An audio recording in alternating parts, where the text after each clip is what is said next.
Ana tola yaani jiraatu akka baakee. Immeejamu hindi gamu tolchiti kabaddu eenyummaa kee. Gadaan garadoon qabu ayyaanni warraan dhabu.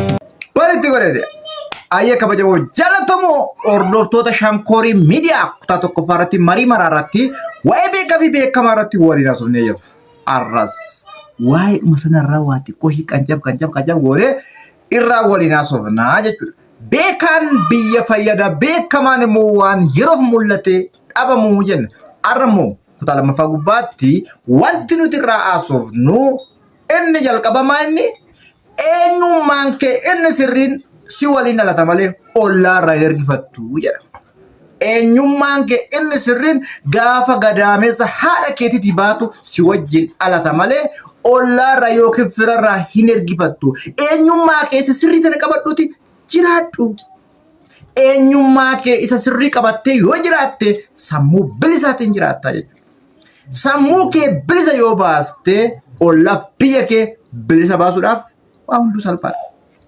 Namoonni hedduun sammuu ofii osoo bilisa hin baasiin sammuu dhalootaa bilisa gochuu yaadu jechuudha. Of ta'iisiin jedhu. Of ta'iisiin jechuu malee ofii isaaniitiin immoo sagantaa warra adii keessa dhaabbatanii of ta'i jedhu. Of ta'i jechuun sagantaa warra adii keessaa dubbi jechuu miti. Sagantaa warra adii keessaa achi baatee sirna gadaatiin jiraachuu ani Oromoodha jettee Oromummaa kee ifa bilisaan haasoftee jiraachuu jechuudha. Of ta'uu jechuudha. Of taatee gaafa jiraatte sammuu bilisaa qabdaa jechuudha. Garba eenyuyyuu miti jechuudha. Namni immoo sammuu garbummaa keessa jiraate bilisa si baasa jedhee dhama'uu hin danda'u. Namni bilisa nama baasullee hin jiru. Namni addunyaa kana gubbaa jiru afurtu jiru jechuudha. Tokko namoota barbaadanii of argatantu jiru. Lama namoota of barbaadaa jirantu jiru. Sadi namoota barbaadanii of dhabantu jiru. Afur nama gonkumaa of hin barbaannetu jiru. Atachi keessa kamiin? Ati warra kana keessaa isa kami? Barbaadii of argadhu akka warra keetti jiraadhu. Yoo barbaadde of argatte akka warra keetti jiraatte sammuu nagaadhaan jiraatta jechuudha.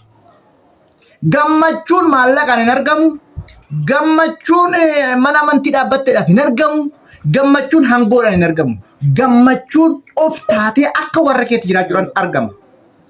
Kutaa sadaffadhaa walitti deebina. Turtii gaarii.